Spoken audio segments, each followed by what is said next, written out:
back sa ating channel. So ngayong araw, itatakal naman natin yung kung paano nga ba malaman kung buntis na ang ating doe na rabbit.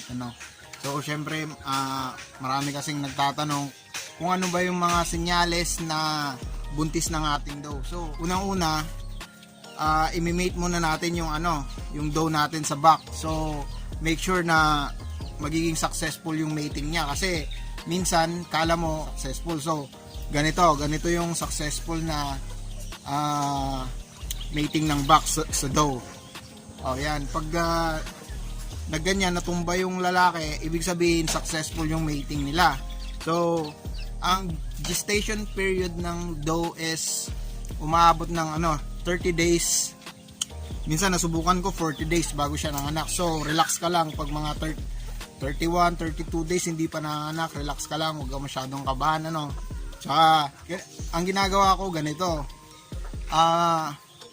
pinapaamoy ko yung ari ng back sa babae. Tapos pag pinaamoy ko, tapos tumunog siya na yung parang natatakot siya, o yung pupunta siya dun sa may dulo ng kulungan niya, yun, ibig sabihin nun buntis na yun. Pero pag pinaamoy ko yung back, tapos parang gustong gusto nung doe, gustong gusto niyang amuyin yung ari nung lalaki, ibig sabihin hindi siya nagbuntis, kasi parang wini-welcome niya ulit yung back eh. Yung iba naman, ang ginagawa nila is nagpa-palpitation sila. Pero para sa akin, ang palpitation lang, effective lang yan pag medyo malapit na mga anak, mga ilang days prior siya mga anak, doon mo na lang talagang makakapa. So pag mga 15 days ganon, hindi pa siya masyadong halata. So para sa akin useless siya, kasi syempre makakapa mo na lang pag mga malapit na mga anak. So doon mo lang din malalaman. So talo ka na din sa oras. Ang gawa naman ng iba, tinitimbang nila, pero hindi pa rin yun accurate, kasi syempre malay mo tumaba lang yung doe mo, tapos bumigat siya, kahit naman hindi naman siya buntis. Isa pang sign na buntis na yung doe is kapag nag-aakot na siya ng mga damo. So kunyari may tira-tira siyang hay sa kulungan niya, hahakutin niya yun sa pamamagitan ng kanyang bibig, parang iipitin niya.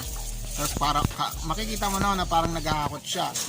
Tsaka yun, isa pa yung bubunutin niya yung buhok niya sa katawan. So gagawin niyang pugad. So yun, mga yun, pag naggano na yung rabbit mo is 100% na mga sure na buntis na yun. Isa pang sign is yung parang nagkukutkut siya, yung naghuhukay dun sa nest box niya, sa may pugad niya. Isa pa yun. Tsaka yung paglalagay pala ng nest box is maglagay kayo pag let's say mga 3 days prior siya mga anak, kasi doon sila tumatae, umiihi, syempre nadudumi yan, nagkakaroon sila ng mga skin disease pag madumi yung kulungan. Syempre hassle yun pag araw-araw mo namang linisan. So ang ginagawa ko is tinatanggal ko yung nest box kapag hindi pa siya pag matagal pa siya mga anak, tapos binabalik ko na lang pag malapit na siya mga anak. Tsaka bigyan din natin ng malunggay yung mga doe natin na malapit na mga anak, para sakto pagka nanganak sila is marami talagang gatas. Tips pala guys, kapag pinamate nyo na yung doe nyo is wag nyo nang i-mate ulit.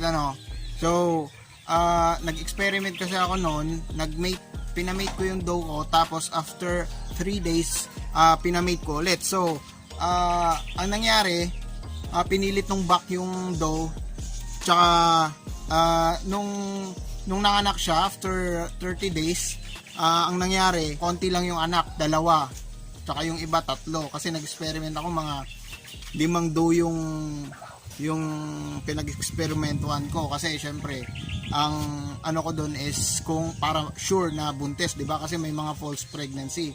So ang ginawa ko, minate ko ulit. Kaya pag minate mo na yung doe mo, wag mo nang i-mate ulit, ano.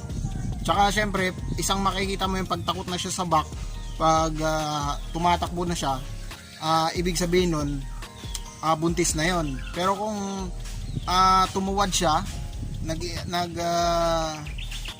steady lang siya, yung parang wini-welcome niya yung back, ayun, hindi pa buntis yon.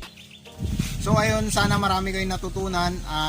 Like, share, put some comments down below kung may kulang pa, para syempre matuto tayo, ano, pare-pares tayong matuto dito. Syempre hindi naman kasi ganun din katagal na yung experience ko sa pag-aalaga ng kuneho.